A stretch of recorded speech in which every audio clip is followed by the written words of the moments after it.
మోషే ఒక ఆదర్శనీయమైన నాయకుడు. మోషే జీవితం నుండి మనం నేర్చుకోవాల్సిన పాఠాలు ఎన్నో ఉన్నాయి.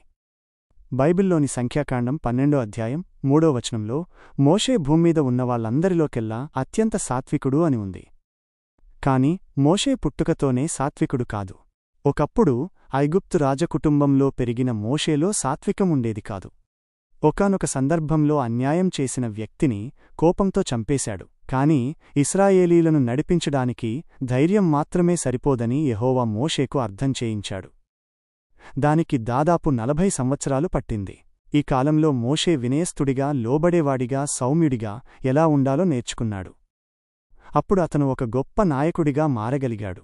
ఈ రోజుల్లో కుటుంబ పెద్దలు, సంఘ పెద్దలు మోషేను ఆదర్శంగా తీసుకోవాలి.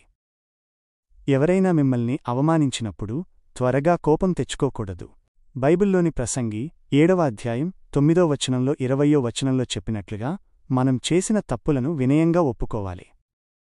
సమస్యలను పరిష్కరించేటప్పుడు యెహోవా ఇచ్చే నిర్దేశానికి లోబడాలి.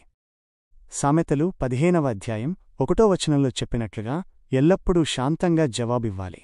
మోషేలా సాత్వికంగా ప్రవర్తించే కుటుంబ పెద్దలు, సంఘ పెద్దలు యెహోవాను సంతోషపెడతారు, శాంతిని నెలకొల్పుతారు. అంతేకాక సాత్వికంగా ఉండే విషయంలో ఇతరులకు కూడా ఒక మంచి ఆదర్శంగా ఉంటారు.